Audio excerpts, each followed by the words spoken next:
And it's going to kind of seem like we're covering some ground that is a little redundant. Like, oh, Smithy, we kind of know what the exponential function is, e to the x. Just fall off my computer. A little black thing. It's over there. No, the cube thing that's like. Oh, okay. There we go. We're going to cover some ground that feels like we've trodden on before, but we haven't really trodden on in a legitimate way. And this kind of goes back to when we came up with the definition for the natural log. We had said that it was kind of strange that our only experience with the natural log was as the inverse of e to the x. And we're like, okay, so let's come up with an actual definition. And we did that, and we saw all of the properties of the natural log that we expected still held true. And furthermore, the definition we came up with led us to the derivative and integral for the natural log. Well, we're going to follow a similar tact for developing the exponential function, because it should sort of bother you that we threw e to the x at you probably somewhere in algebra 2 and never really told you what e was, right? We kind of like, oh, it's like 2.714, whatever, and it's what we call a transcendental number, like pi. But like, what is it? Like, why does it work? So we're going to attack, to begin with, this idea of what is the exponential function in terms of it being the inverse of the natural log, which we now do have firm footing for. So I guess that's kind of one way to think about it. Today we're kind of firming up our footing around the natural exponential function and then seeing how we can differentiate it. So there's kind of like 3 questions I want to break this down into. But before we do that, I should probably project my screen.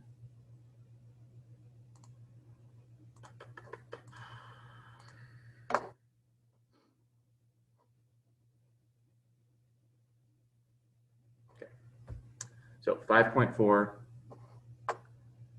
natural exponential function. Do you want me to turn this on? Yeah. Oh. Yeah, that would be good. You could reach out there, that would be. Gosh, skinny rustic like you did. Gotcha.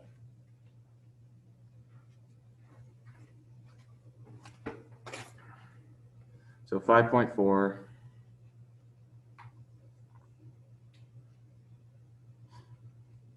Natural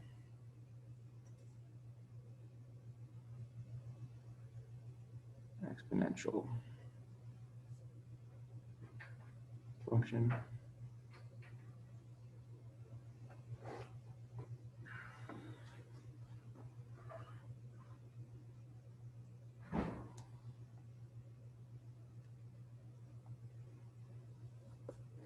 Good morning. Good morning. And then there were 3. Look at that. So, kind of questions we're going to ask today.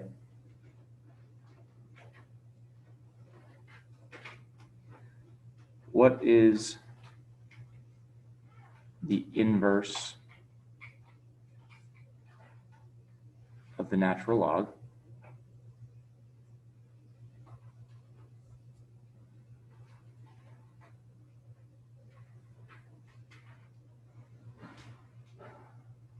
What is its derivative?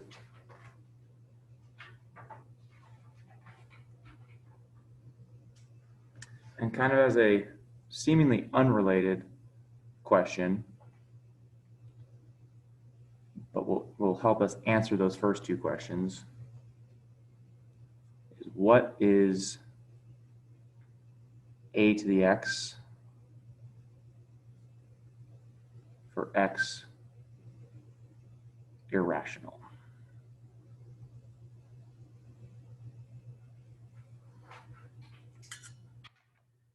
let's start with question 1. What is the inverse of the natural log? Well, first of all, we need to confirm that the natural log should have an inverse. Well, if we picture the natural log, I'm going to draw this part, looks something like that. And we did spend a little bit of time yesterday looking at the graph and the qualities of the graph of the natural log.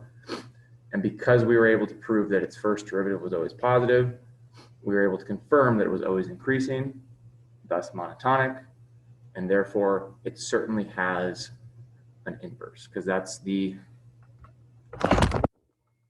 test that needs to be passed by any function is it needs to be monotonic, and then it can have an inverse.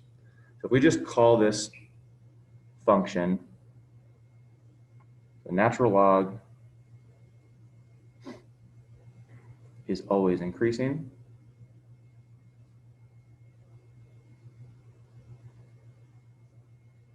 therefore has an inverse.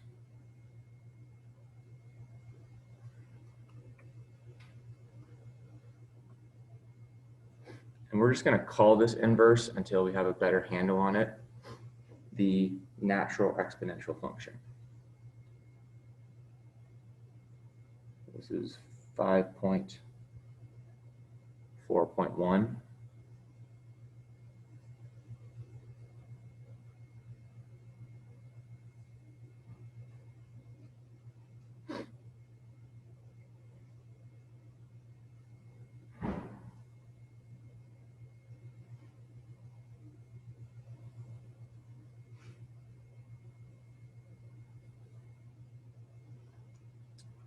And it's the inverse, the natural exponential function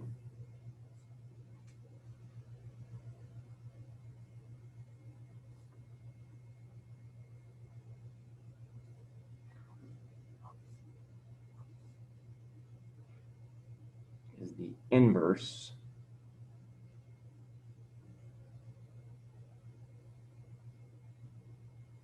of the natural logarithmic function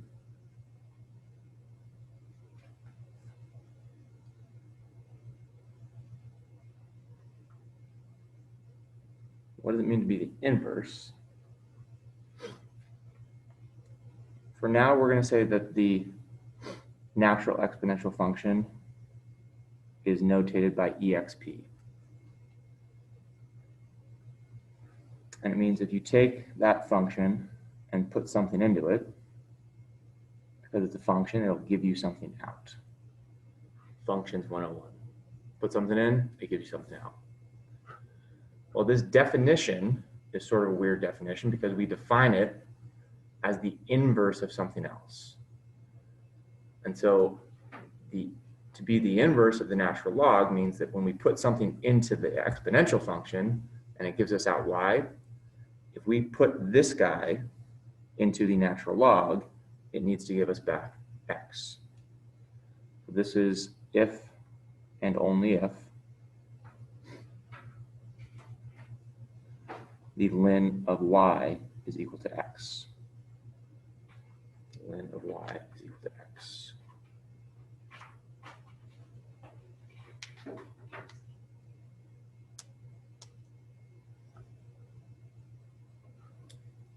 Or, put another way,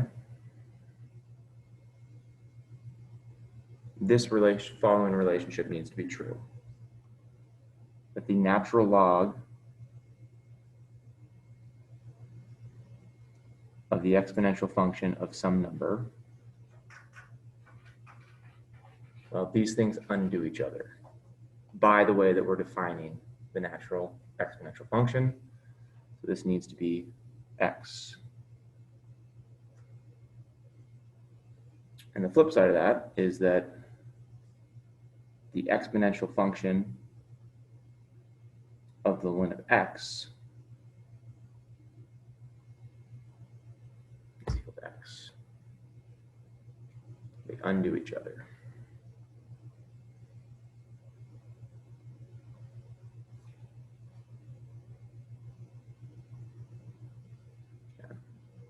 And so far we've said nothing about the number e, nothing about even raising an exponent. We are solely defining the natural exponential function as the inverse of the log that we now have a very firm definition for. Okay. Well, but that's kind of, I mean, what is EXP? It's 3 letters on a piece of paper. How do we do math with EXP? So over the next 5 or 10 minutes, we're going to develop the natural exponential function into what we know it is. So just to be clear, we know that the natural exponential function is e to the x. Okay? That's the inverse of the natural log. But we don't really, I mean, we think we know what e is, but we don't. And so the next 5 or 10 minutes, we're going to slowly develop to the point where we can say, okay, the natural exponential function is e to the x. And then this is what we're going to look at in terms of what is the derivative of the natural exponential function. We've sort of answered question 1 halfway, that it does have an inverse, and we're calling it the exponential function. We still don't have a handle on question 2. Question 3 we're going to look at right now to get us to question 2. So maybe I should have listed those in reverse order. So the question is, what is a to the x if we want x to be anything, including irrational numbers? Which should not be a shock that we can have irrational exponents. I know that we very rarely use them or see them or think about them, but I can prove to you, or at least intuit to you, that of course irrational exponents exist. If you simply consider, you don't need to write this down, but the book makes a big deal and people make a big deal about irrational exponents. But consider the function y equals 2 to the x. You learn this in Algebra 1. And you usually go, okay, that's like, do 1, and that's 2. Or if you're really crazy, you go 0, and that's 1, 2, 4, 3, 8. And you almost come to this idea of this function as being like a discrete function, that it only has certain values. But it's not discrete. It's a curve. And as a function, it can take anything as an exponent. Somewhere along this number line, there are certainly irrational numbers. Do you agree with that along the x-axis? Okay. So how does that make sense? Like, because then what is that? What is its like actual place in that? Because if it's irrational, then you understand what I'm saying? Like, Maybe. So I think maybe we need to even go further back, and I don't know if I've tripped out on this with you before, but the existence of irrational numbers should like shake you to your core. Okay. And by that I mean, consider what an irrational number is. The kids in class right now can look at my number line, but I need you guys at home to picture a number line. And this is kind of a rabbit hole that we don't necessarily need to go down, but I find it interesting. Picture your number line and picture the space between 1 and 2. Okay. 1 and 2, we call those integers. Yeah. Well, the space between 1 and 2, there's obviously a lot of other numbers in there. And we can cut little fractions of those into tenths, into hundreds, into thousands. Okay. Those are your rational numbers, the numbers that are fractions of other numbers, ratios of 2 numbers. And you can cut that gap between 1 and 2 literally as small as you can possibly imagine, into billions, into trillions, into the tiniest fraction that you can think of. And just keep going, like as small as you can think. And yet, there are numbers that fall into the cracks of those tiny little fractions. That if you think of the biggest number you possibly can and make that a fraction, there's still gaps between 1 and 2. Like think about that. Like think about how crazy it is that you could go from 1 to 2, 1/1000th at a time, and there's still numbers in between those billionths of a fraction where there's just no fraction that can describe that number. And that's where your irrational numbers live, in those cracks. And that's wild. At least that's wild to me. But what I'm trying to visually show you here is that in traversing the x-axis, of course, you're going to hit all of those irrational numbers. And so, of course, somewhere on this 2 to the x curve, there is, for example, 2 to the square root of 2, somewhere between 1 and 2, in one of those infinitesimally small gaps. And so the question is, how can we make sense of one of those exponents in light of the natural log? Okay. So yeah, irrational numbers are a trick, for sure. Well, the way we're going to do it is by using this undoing nature of our exponential function and the natural log. Okay. So this is question 3, going out of order. What is, I think the book actually uses a to the r. Yeah, we'll use a to the x, whatever.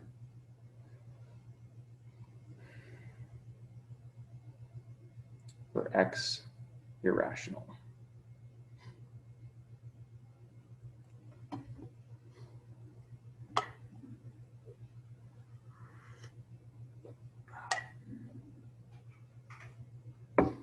And this is going to be sort of a stepping stone to be able to answer other questions about the exponential function. But what we can say is, hey, we just said that these functions undo each other. We're still not really sure what the exponential is, but it's perfectly fine for us, based on the definition we have of the exponential being the inverse of the ln of the natural log, to say that the exponential of the natural log of a to the x, what does this need to be? The exponential of the natural log of a to the x.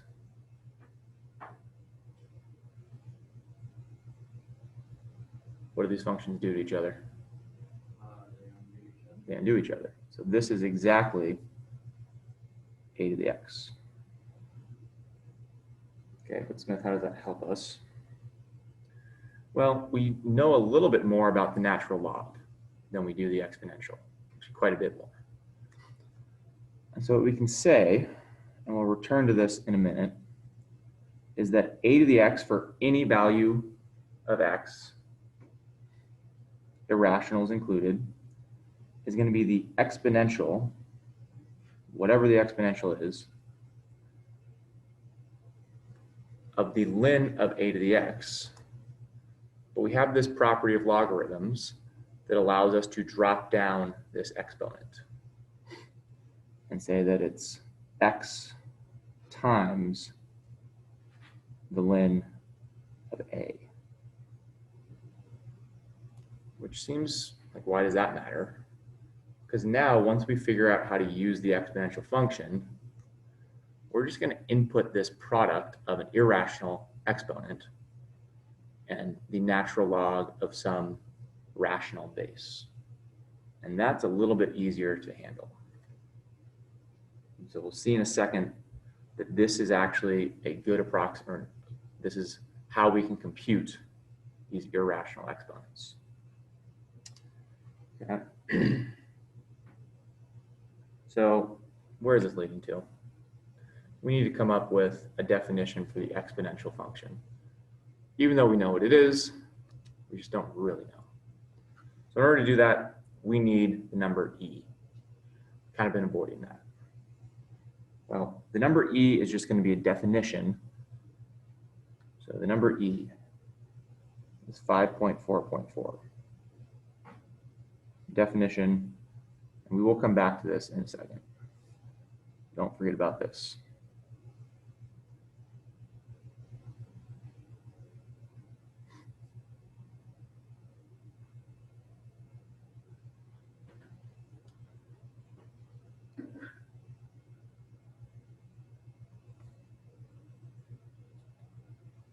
number E, you may know why it's called E. 2.157. No, does anybody know why it's called E? Oh, Euler. Oh yeah, good. Actually, some debate about how you say his name. I think it's Euler, but yeah. The number E is the value of the natural exponential function at 1.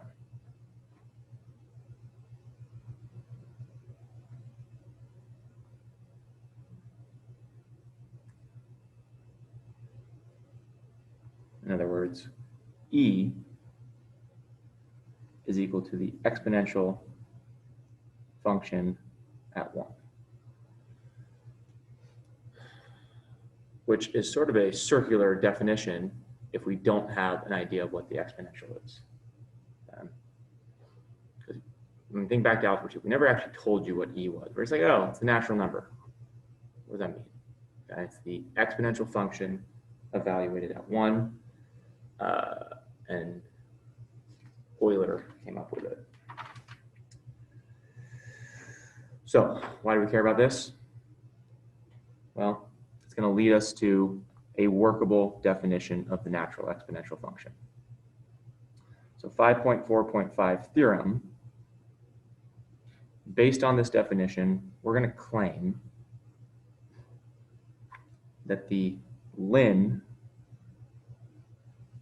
of E, this new number we just defined, is equal to 1. Which you're like, Smith, duh, we know this. Well, you think you know this, but we don't actually know this until about 30 seconds from now. Here's the proof. Why is the natural log of E equal to 1? Well, because now, based on our definition, the ln of E, we just said that E is the exponential function evaluated at 1. Well, our very definition of the exponential function is that it is the inverse of the natural log. We know that inverses undo each other, so the ln of the exponential function of 1 has to be 1.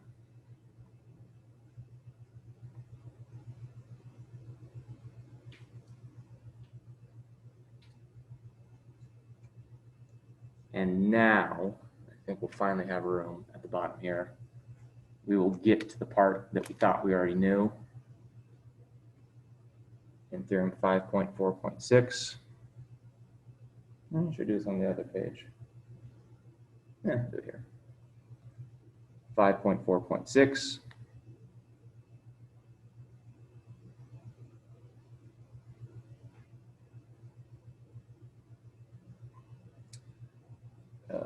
We're going to claim that the exponential function of x is equal to e to the x.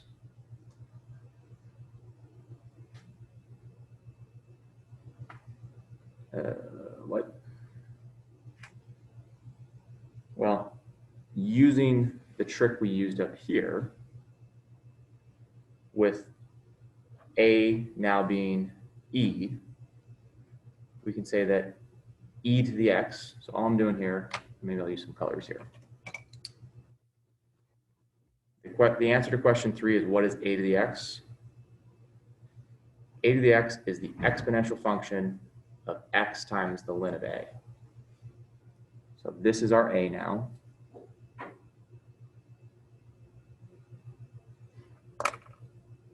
And so we can say e to the x is equal to the exponential of x, the exponent, times the natural log of the base. Well, our base here is e, but we just conveniently proved that the ln of e is 1. And so we arrive at our proof that e to the x is the exponential of x. So now we can do away with this notation of exp and treat the natural exponential function as e to the x. So we can restate some of this stuff up here without this clunky exp. What is exp the same as e? No. Oh. exp is the natural exponential function. E is the natural exponential function evaluated at 1. Hmm. So exp is e to the x. That's what we just established. exp is e to the x. All right.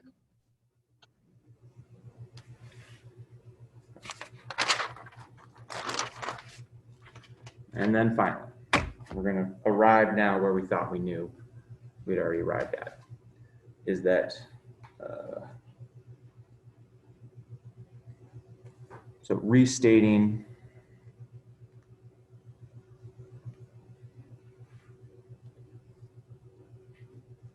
the natural log exponential function definition or relationship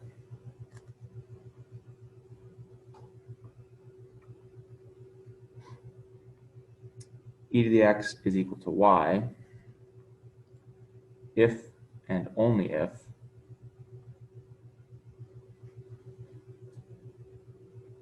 x is equal to the ln of y.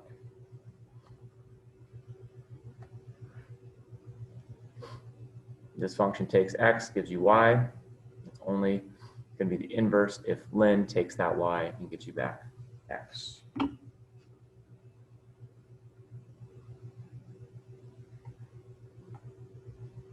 And then restating again, so I'm sort of mirroring this definition. And only if, well, let's now rewrite this again, this undoing nature with the new notation. That the ln of e to the x is equal to x. And this is going to be kind of funky, but e to the ln of x is equal to x.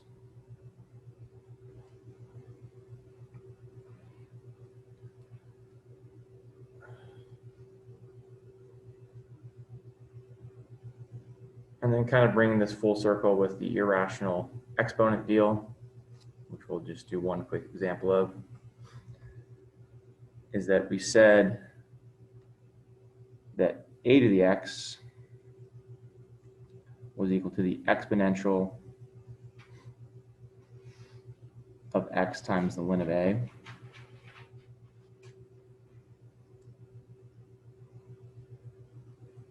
Well, now we can write this as a to the x is equal to e raised to the x times the ln of a for any x value.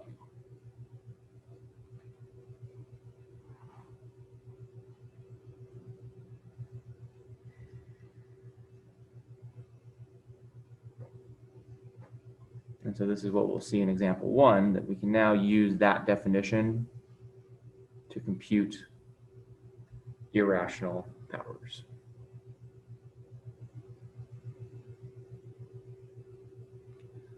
Find, for example, 2 raised to the square root of 3. Now, the boring way to do this, not the boring way, probably the smart way to do this, is to say, hey, we have a button on our calculator that gives us any exponent we want. Let's just do that. 3.32997085. Okay. But as with many things that we do in math, this was sort of motivated by the time before calculators that could do this. So we need to turn this, or we can turn this into a different expression. Okay.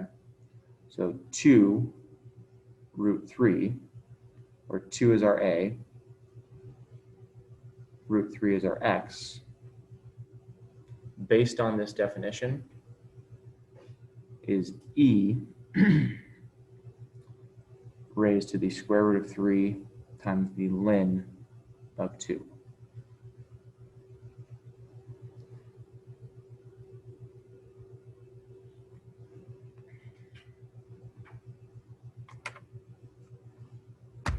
Back to our calculators we go.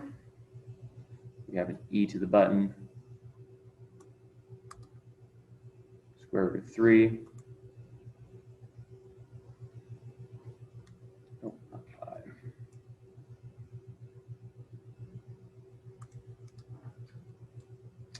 Times the ln of 2. Huh. Kind of weird, but it works. Okay. This is not going to be a huge focus by any means. This was more so an opportunity to develop the idea of the natural exponential function. And this sort of intermediate step was necessary for us. This guy right here. Whew. Okay. The book then goes into a little sidebar about showing that all the properties of exponents flow from this definition of E that we are not going to do. But basically everything that you expect in terms of exponents still work. So if you are bored this weekend and want to go through that, that's on page 461 to 462. What we're going to finally do now is answer that second question. Now that we have a steady, firm idea of what the inverse of the natural log is, what is its derivative? And then also, what is its integral? That'll kind of flow as a matter of course. Whew. Okay. So what's the derivative of e to the x? This one's going to blow your mind a little bit, maybe. So what's the derivative? The first time I saw it, it kind of blew my mind. Of e to the x, our natural exponential function.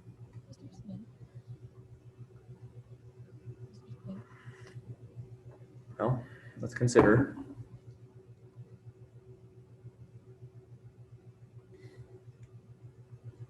y equals e to the x. Seems like a good thing to consider. Well, now let's hit both things with the ln. Logarithmic differentiation here. The ln of y must be equal to the ln of e to the x.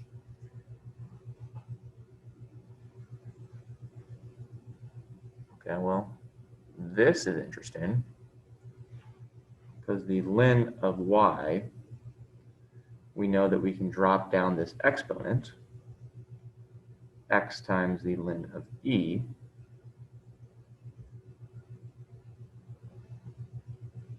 which means that the ln of y is equal to x. Really, we didn't actually need to do this intermediate step. It's kind of the definition of the ln and the natural log is that if you give the natural exponential x and it gives you y, then you can take that y and give it to the ln and it needs to give you x. That's what it means to be inverses. But it also works from laws of logs. So now we're going to differentiate this equation. Wait, sorry, could you explain how the ln be left? So a couple ways. The first way is just that ln of e we just proved is 1. Okay, but in a more kind of intuitive sense, if y is what you get when you plug x into e, the nature of the natural log and the exponential function are that they are inverses. So putting an x into the natural exponential and getting a y, if you take that same y and put it into the log, it's got to give you x. So that's, I mean, that would be kind of clunky to write in a math equation, but it's the inverse nature, but also the nature of logarithms. Okay, so now we differentiate with respect to x, and that's a very important phrase, with respect to x. And differentiate with respect to x, this guy. I'm going to start on the right side because it's the easiest. What's the derivative of x with respect to x? Not a trick question. Derivative of x with respect to x. 1. 1. Okay, the left side, you gotta be a little careful with. What is the derivative of the natural log? We just spent quite a bit of time yesterday and the day before. What's the derivative of the ln of y, for example? 1 over y times the derivative of y. Oh, and Edgar even got the tricky part. So the derivative of the ln is 1 over whatever's in the ln. Okay, but Smith, why'd you do that big gap? Because y itself is a function of x, and so when we differentiate, we have to do the chain rule. There is a function inside of this function, so this turns into dy dx. 1 over the y is the derivative of the outer function, the natural log. Dy dx is the derivative of the inner function, y. How do we know y is a function? Well, because we said it was up here. So now this is where your mind's going to get blown. If we want dy dx, that's what we wanted. Dy dx, multiply both sides by y, is y. My mind's not blown, Mr. Smith. Well, what was y? E to the x. What? Does that mean itself? Yeah, it does. The derivative of e to the x is e to the x. Yo, wait then. So when you do something to it, it just won't do anything? No, when you, it changes at the exact same rate that the quantity is changing. Remember, the derivative tells you the rate of change at an instant. And so the exponential function changes at exactly the same rate as the function value at that point. Which that's kind of a trippy thing to consider. So the derivative of e to the x is e to the x, which stated a little more formally is 5.4.10 theorem is that if u is some differentiable function,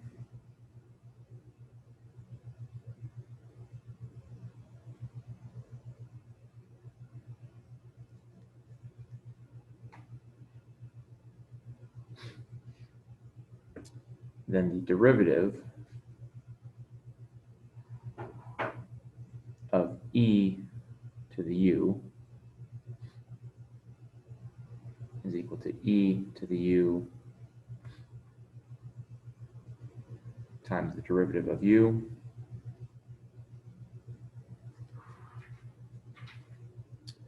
which is kind of weird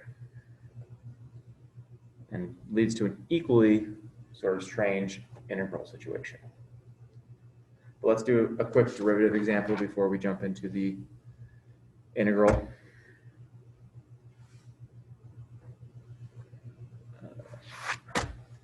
This is example, what is this? Example 2.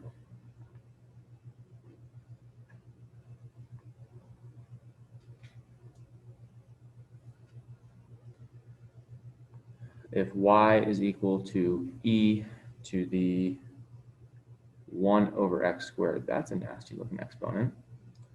Find dy dx.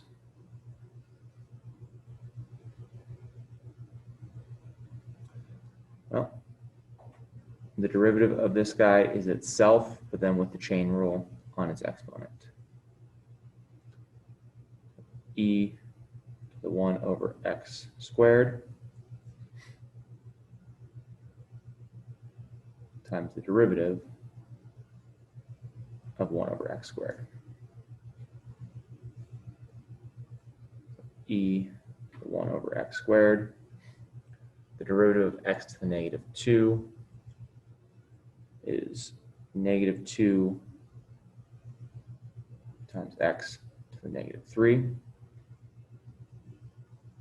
I want to make this look pretty. Negative 2 e to the 1 over x squared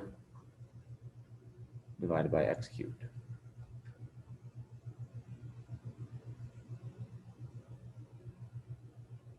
Pretty cool.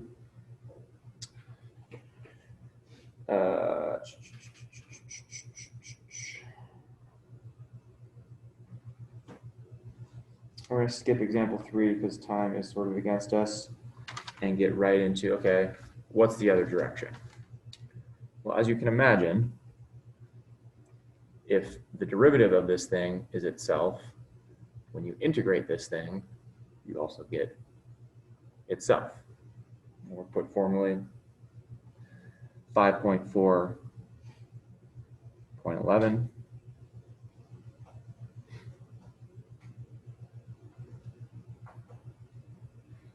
the integral of e to the u is equal to e to the u plus c.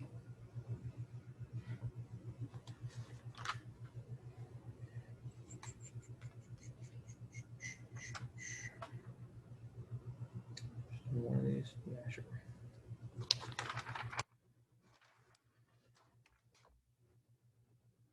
So example 4 looks at integration.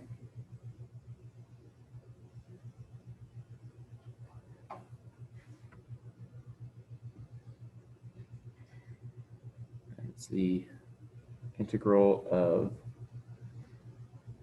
e to the square root of x, u, over the square root of x dx.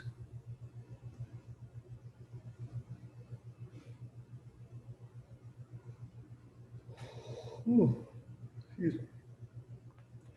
So this is feeling like a u sub. I'm going to let u equal square root of x, which means that du, the square root of x has a derivative of 1/2 x to the negative 1/2. Okay, because this is x to the 1/2. The 1/2 drops down, and then it becomes x to the negative 1/2. Or put another way, I'll write it like that first.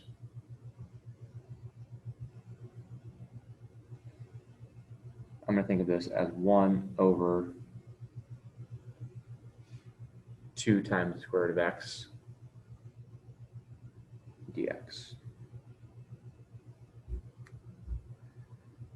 The derivative of the square root is 1 over 2 times the square root.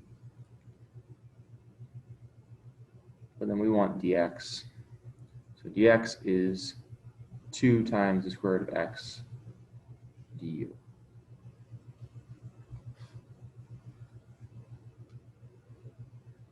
And going back to our integral,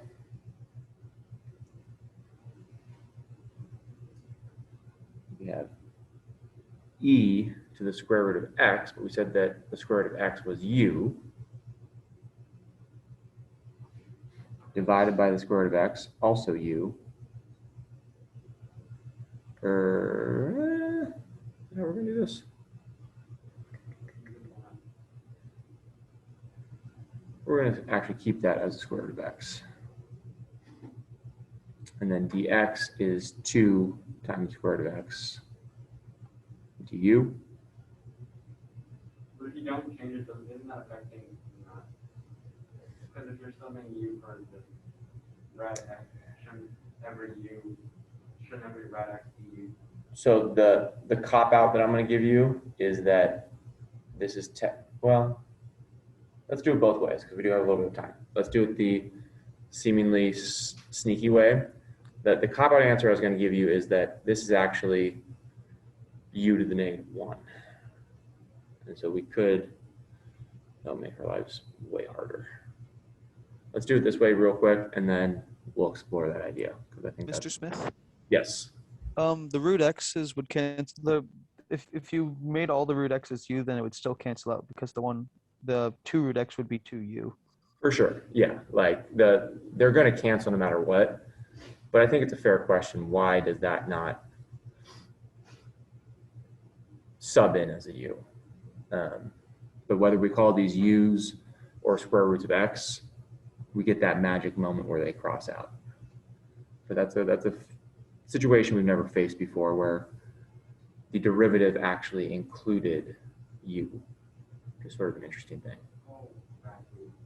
Yeah. Anyway, this turns into 2 times the integral of e to the u du. And now armed with our new understanding of the derivative and integral of the natural exponential function, this is just 2 e to the u plus c. And then finally, subbing back in for u, 2 times e to the square root of x plus c.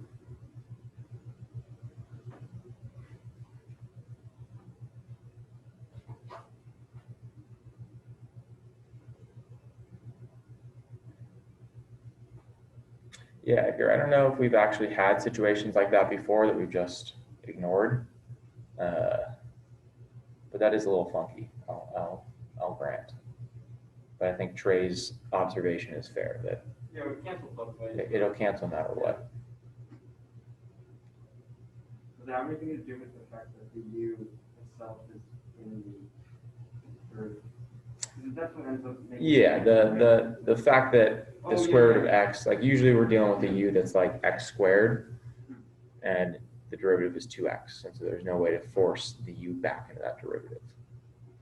So you just put u in that place and then you did the u to the -1, and that's another way. Yeah, that's another way to think about it too. And I think that might be about all she wrote for 5.4. There is some stuff about the graph of some exponential functions, but I think we're okay without that.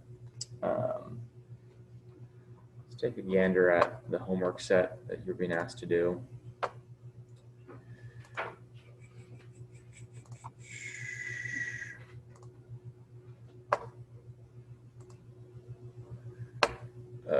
Oh, yeah, that's a lot. 1, 9, sure. 11, sure. 15, sure.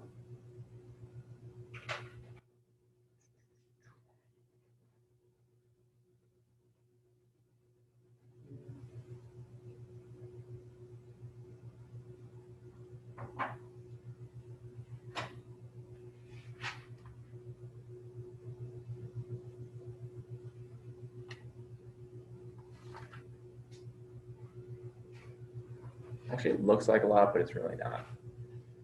They're just all listed out.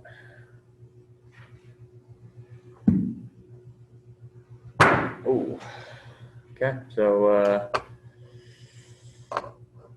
that is all that I have. Any questions lingering from the? Mr. Smith, when differentiating e to the u, would it be e to the u plus 1 over u plus 1? Or do we like ignore that? when we do that with this one? Because normally when we like differentiate other things, Yeah, so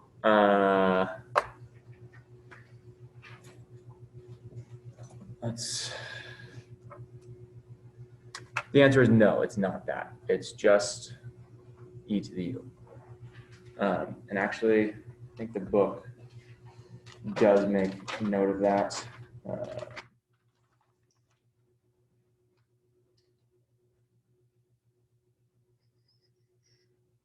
Your question is why is it not e to the u plus 1 over? like at the last step with the integral, it would just be like e to the u plus 1 over u plus 1, like anti-differentiating it. Or down there, down. Yeah, but it's based on this definition. So Okay. that is a good question. Let me noodle on that for a second. So why is this not following the rule of? Special type of function. Yeah, but special types of functions shouldn't be immune from rules, you know? If we have a rule that says that this usually yields e to the u plus 1 over u plus 1.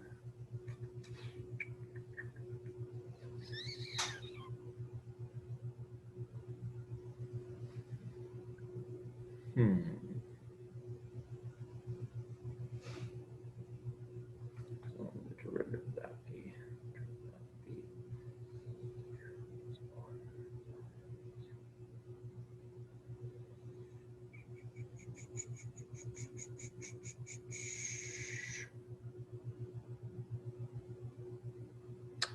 I do not have a satisfying answer for you, Sean. I mean, other than this works, I will come back to you on that because Okay, thank you. I think that's a fair question.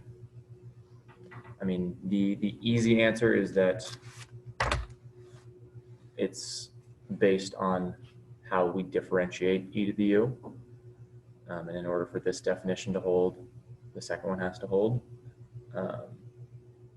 But I don't see that that should invalidate our previous understanding of how power functions work. Oh, yes, I do.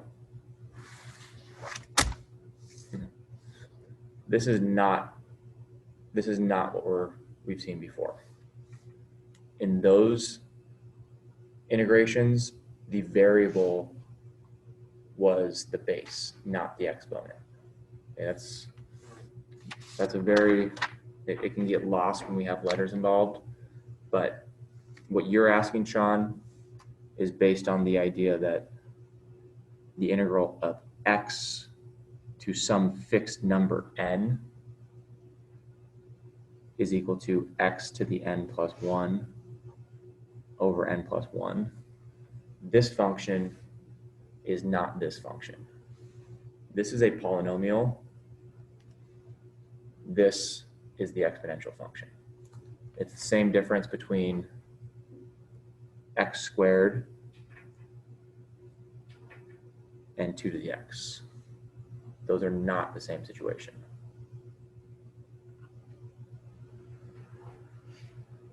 E to the u is not something we've seen before.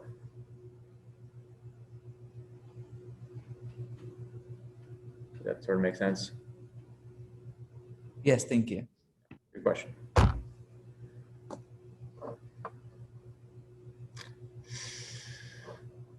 Other questions, thoughts, feelings? Miss Rippey had asked, when is 5.3 and 5.4 due? Tuesday. A lot of calc this weekend. A lot of calc. Okay. Alrighty then. If you got nothing else, you guys are free to go, and we'll see you on Tuesday. Bye, thank you. Thank you. Welcome.